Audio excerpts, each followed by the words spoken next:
Thank you so much for joining me on Cracked Open with Coach Kristin.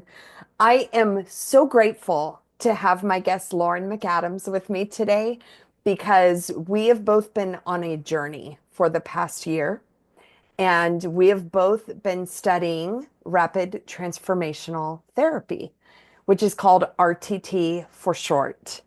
And as I begin to implement this into my practice with my students and my clients, I thought I would love to have another therapist come on and talk about what RTT means for them and the work that they get to do in the world. So thank you for joining me, Lauren. I'm so excited to have you. So excited to be here. Yay. So, what appealed to you when you first heard about RTT? Yeah. So, learning about this method, this technique to use within therapy for a variety of situations, experiences, and diagnoses that people experience, from anxiety, depression to addiction, to stop smoking and confidence. It sounded like a really unique and interesting way to get to, and this is what the literature focuses on, is getting to the root of the issue and understanding where a belief came from, where a thought process, where our experiences influenced us, dispelling that belief, replacing it with something better, and then being able to move on with our lives without spending years, as they say, in other types of therapy, or without understanding where things are coming from. So as a student, I found this preparing and studying under this program incredibly rewarding. But the real magic happened when I started to be able to practice and be a participant as part of that program. So it was just kind of a totally different way to look at a healing modality. Yeah, I felt exactly the same way. And when I first heard of rapid transformational therapy, I was immediately intrigued because of the word rapid. Because I know for me, I started therapy for my trauma way back, like more than a decade ago. And it ended up being like around 2 years in of weekly therapy and a huge expense that I really couldn't afford to I kind of got to the point where everything just stopped. Mhm. Like I'd told the story, I'd processed it, and yet the symptoms kept coming up, and I had a brilliant therapist. I also think for me, I was still consuming alcohol back then, and I have a strong conviction that talk therapy, if someone's consuming alcohol to cope with their trauma, like I was, the therapy doesn't work because your brain, your neurons, like all the things aren't going to work. And that is not a scientific opinion. That is just of my own opinion for me personally. And I've shared it with the clients that I serve because I strongly believe in it. So when I came across this modality that works faster, and the other thing I loved was gets to the root of it. Mhm. Because in addiction coaching, I talk all the time about I'm grateful we're all here to be abstinent, but what's underneath it all is how we got here. Why Yeah, are we here? So absolutely. I love the root cause. The Mhm. part that freaked me out at first was the word hypnosis. And I'm curious what you thought when you first watched how this modality works. Yeah, yeah. So I was open to different types of healing about 16 months ago as I went through my own recovery journey. And I hear you on the therapy maybe not working, especially if you don't tell your therapist that Yeah, you're my being therapist didn't suspended. know. So that's one part of it. So as someone who was going to be experiencing this as part of the program, I was open to it. But I shared some of the same, like, well, that seems like something that is kind of fringe, or you don't hear people talking about it as much as other types of therapy. So I was really excited to experience it for the first time as a client, and I was wearing my Aura ring. And after the practice session that we did, my ring asked me if I had just taken a nap. I Yeah. thought, oh, this is so cool. So it really was about having your nervous system just slowing down, calming down, being very relaxed, being walked through just a few minutes of an exercise to imagine, for example, you're walking down a flight of stairs, you're like letting things go from the day. It was just about being with your thoughts and being in your subconscious. So I found the practice in and of itself to be very relaxing. And this idea of being hypnotized, like you might see as part of an entertainment or something on television, was completely different from being in a state of hypnosis and being very just relaxed in your own body. Yeah, I noticed that too. Marissa Peer, our instructor who came up with this method, she says it's not a sleep. You're not asleep, but it's a sleep of the nervous system. So it makes sense that your aura ring was like, you just took a nap, girl. You're like, Yeah, yeah, I kind yeah. of did. Heart rate slow, everything was just see my movements here. That's what it Yeah. felt like. I also, if I look back to this time last year, like summertime last year, it was the beginning of my virtual classrooms where we had to, it was actually my very first virtual classroom. And they gave us a workbook, and in the workbook was a script. And I was like, oh, how nice. That'll be good for later. Oh, no. Right now. Right now, you are going to hypnotize a human. And I love that they did it that way because my imagination had a picture. And as we've learned, our brains learn by words and pictures. My Yeah, picture of hypnosis was my ex-husband and I with our kids at the fair, and he volunteered to be hypnotized. And she was like, sleep, like the whole 9 yards. yeah, And she had him like shaking his butt, singing like Britney Spears. And this man, this is the furthest. yeah. Not his vibe. No, like that's my vibe, yes. But Gabe, absolutely not. So I knew from that hypnosis indeed is a real thing and does Sure. work. So I never questioned the efficacy of hypnosis. I did question, um, what do you mean I'm hypnotizing someone today? Like, what if I go in their brain and my dog craps on my floor and then they go into the rest of their life hypnotized? Like, I was like, this is not like in Office. I think it's I don't know, some Adam Sandler movie where he goes around hypnotized. And that was my fear. And what I know to be true is this method is not, at least the part that you and I learned. There is an option to go full-blown hypnotherapist. I didn't choose that, but we use pieces of hypnosis Yeah. to deepen suggestibility. Mhm. And what shocked the crap out of me is even people who flat out have said to my face, either I don't believe in hypnosis or there's no way you can hypnotize me. Mhm. We're hypnotized. Mhm. Or call it whatever you want. I'm Right. still trying to figure out the right language for it. Right. Right. But the point is, when I've been the client, because Lauren and I had to practice with more Dozens. than dozens, probably more like 2 dozen clients Mhm. before we had to be the therapist and we had to be the client.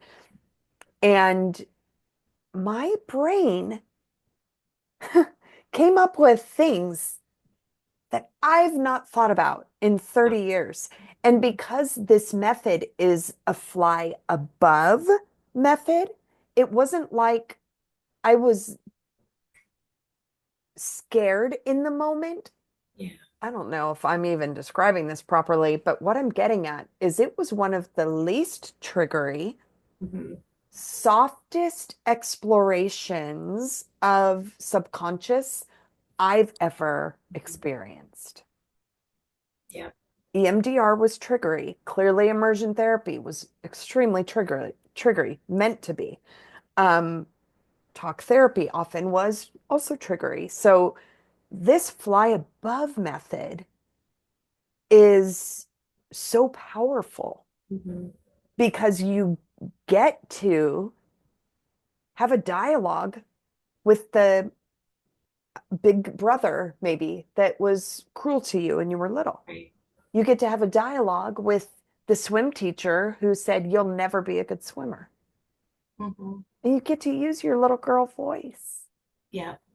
And it's so, but coming from a place of assertiveness, like it's a Yeah. really powerful thing. And I dig hearing my clients make that connection. Yeah. Tell me what you think. Yeah. I'm just Absolutely. rambling off. One thing that surprised me as a client is the things that would come up. So after we, do the induction, and there's a couple of different scripts depending upon what the person is wanting to speak about during the session, is bringing up scenes of things that I remembered happening. I knew happened. They weren't, hidden somewhere. Um, but were related to, like, for example, I did a session on money beliefs and money blocks, and I recalled a conversation I either had or overheard with my grandfather. Totally benign, just him kind of sharing his philosophies about saving money and cars that were kind of decrepit and rotting on his land, and me being confused, like, oh, if money's so important to you, then why are you letting this car just disintegrate in your yard? And what I took from that was that it was a confusing message to receive as a young child. That's it. That's all it was. That's what came up. So it wasn't that, there was, I'm recalling an argument or something that was traumatic that I had remembered, or something that was difficult to process in the moment. These were things that I knew had happened. I'd thought about them over time, but hadn't made a connection of the association to what I believe today as an adult. Mhm. And part of, I think, one of the most empowering things that this whole entire process, which hypnosis is one part of, and then there are times where you have an opportunity to have a conversation with someone else in your life or yourself as a younger person, is being able to acknowledge that it was totally normal the way you responded, or what you heard being said, or something you saw, or something you experienced when you were 5, 10, 15. But as adults, we have the knowledge when we're conscious, and when we're, perhaps if we were to give advice to someone else, right? It's always easier to see things for other people For than sure. ourselves. But there's lots of opportunities within this practice to be able to say it to the younger version of yourself and give yourself a little grace, right? And it's very empowering way to approach healing from something. And it's something that I've taken, into my daily life. Like if I feel triggered by a conversation or somebody says something, going, what is that what is that bringing up for me, and is that something I still believe and hold on to? And it's given me just a wonderful lens with which to look at situations that I'm experiencing today as an adult. And that's what I most enjoy about working with clients and walking them through this. Like, there's nothing better. Did a session with someone who afterwards she said, oh my gosh, I'm a control freak. My family keeps saying I'm a control freak, and I don't believe them, but I am, just helping people to get there on their own, right? So we, Mhm. as an RTT therapist, we are providing guidance, we're walking people through, but the clients are using, able to use their own words and what they want out of this session, what they want to be different in their lives. And we are just helping them get there. Yeah, helping them get there. And I love the idea when we were in school, she talked about it's like going to the dentist. They get in there, they check it out, they extract what is no longer needed, whether it's a decayed tooth or a cracked filling, Hmm. and then they repair it and send you on your way. Yeah. And that is basically what we're doing in the subconscious. Hmm. I was pretty skeptical the first couple of times I was a client. I was Hmm. like, I've studied psychology for a Hmm. decade and I've been a coach for 4 years. Like I Yeah. had all of these notions of, yeah, this is cool and this is going to be great for me to use on other people, but I've already made all my connections. One of my first um, in RTT, so we get you into a relaxed state, and that takes about 10 minutes. It's like a 10-minute long. I liken it to like a beautiful meditation. Yeah. It's very gentle. You don't really have to do much, just listen. Listen. Hmm. And the words are formulated purposefully to put you in that state. And so then we go into three different, usually three, sometimes four scenes that your subconscious chooses for you. And that's the language we give you is your subconscious knows it is coming up. And every time I'm like, I don't have any scenes.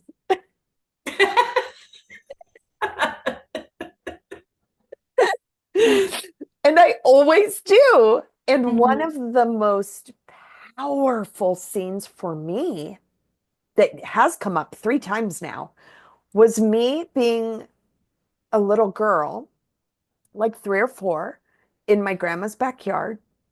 And my aunt had bought me a little shirt, like a little girl's toddler shirt that said, "Here comes trouble." Hmm. And the shirt was hot pink and it was all glittery. Here comes trouble. I didn't know what it meant. I didn't even know what it said. I just knew it was pink and glittery. And so I wore that shit with pride. I was like, yeah, having no idea what it said.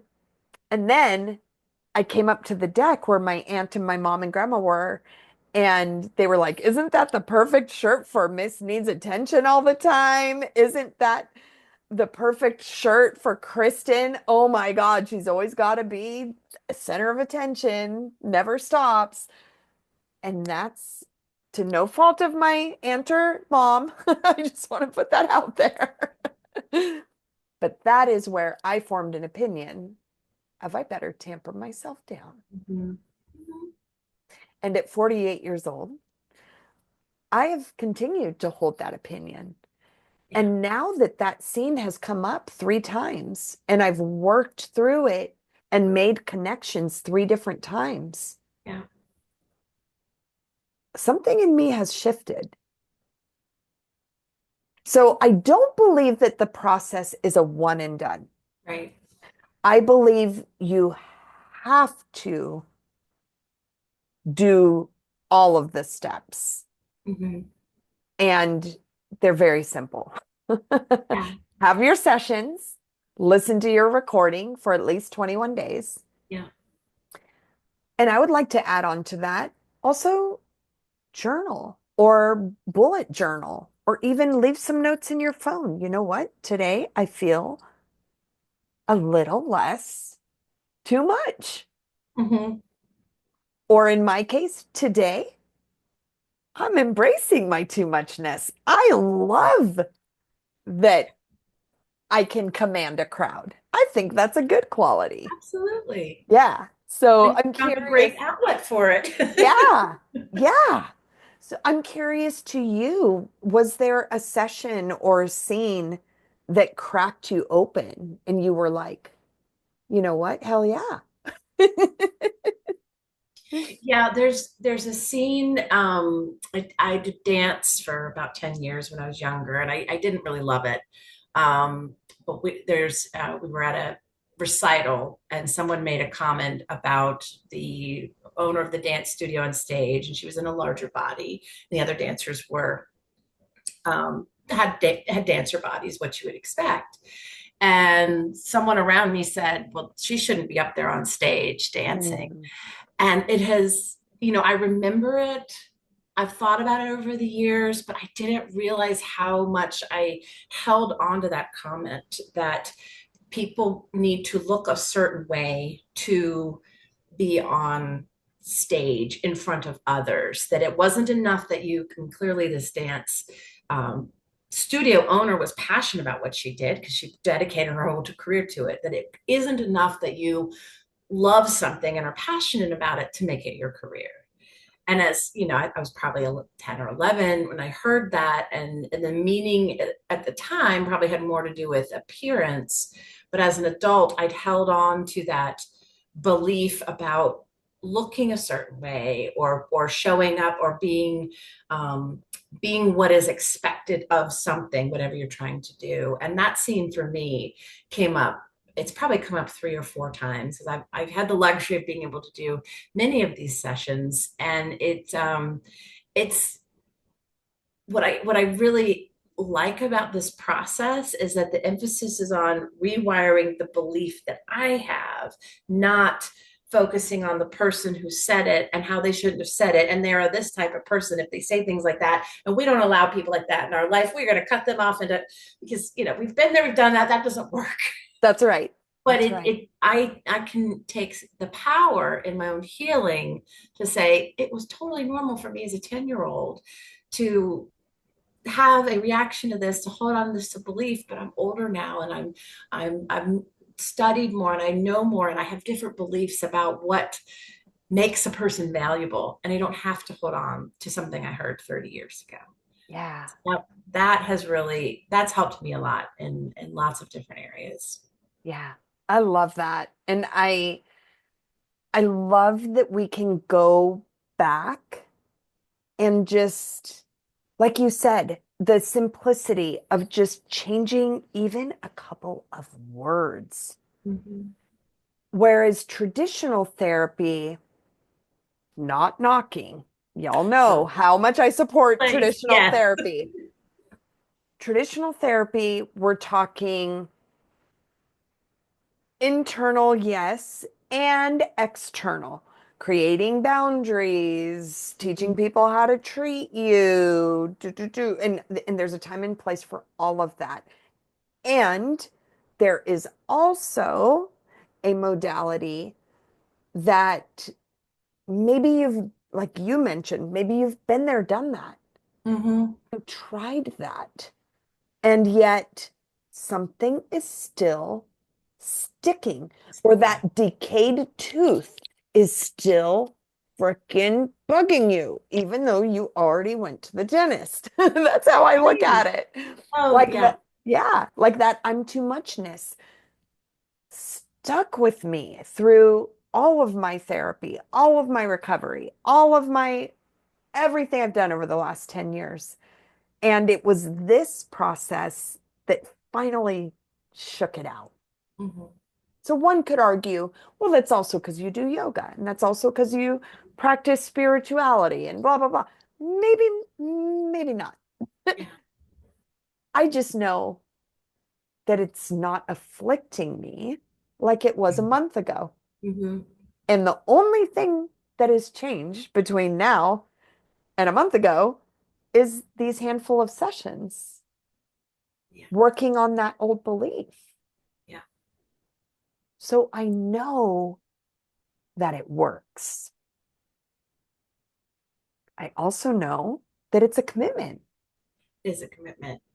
And the custom recording that we give our clients after every one of these sessions is so powerful. And trust me, I have looked for solutions that don't involve doing something for 5 to 10 minutes every day because I'm stubborn.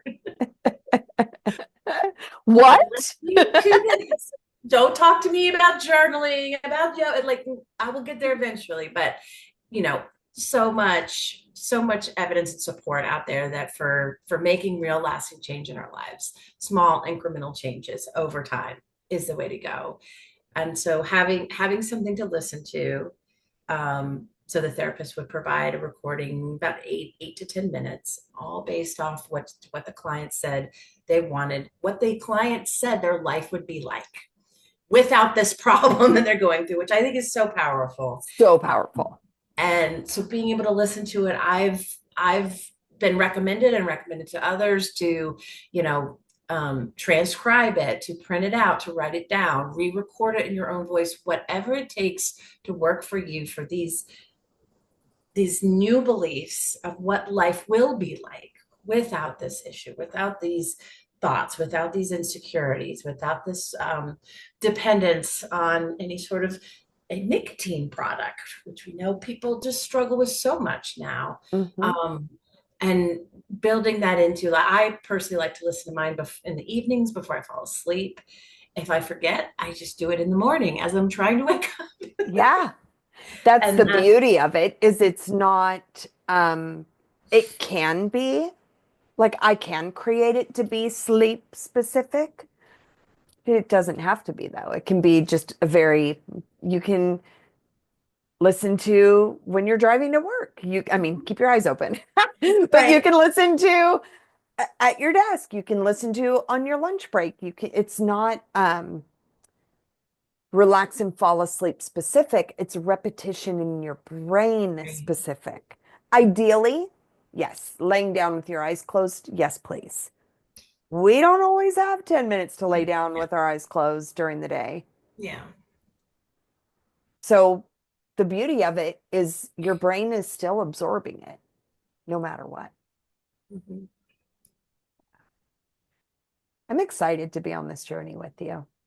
Me too. And thank you for introducing me to this concept. You're very modest, didn't give yourself any credit, but was definitely inspired after hearing just a handful of things that you learned. I thought this was something that I think would be really great for me and help me in building my coaching practice. So Ah, thank you. I can't figure out if I'm more excited to watch you as a coach and therapist, or if I'm more excited for the clients that have the honor of you being their coach and therapist. And I And mean that with all of my heart. thank you. Well, I'll keep you posted and you'll have to tell me what you're most excited about. I'm very excited about this journey for you. And Yeah. it's been so cool. I've been watching your YouTube channel for over a year now, and I'm thrilled to have been a guest and be able to have this conversation with you and share this really neat practice with all of your listeners. Thank you, Lauren. And we're going to continue the conversation Absolutely. because as we move through this process, we're going to have more stuff we want to share. So I hope we get to Absolutely. repeat this. Yes. Thank Yes. you. Thank you, Lauren. And thank you all for joining us and learning about something kind of like out there. I know it was kind of out there when I first heard of it. Thank you for taking the time to really learn about it and help us break the stigma of, wait a minute, that's tinkering with someone's brain. That's not what we're doing. And thank you for hanging in there and hearing about like the efficacy of this. Lauren and I are both living examples of how doing the work changes how you show up in the world. So it's powerful stuff. And if this was helpful to you, please like, share, comment. We will answer any questions that you have. And bye for now.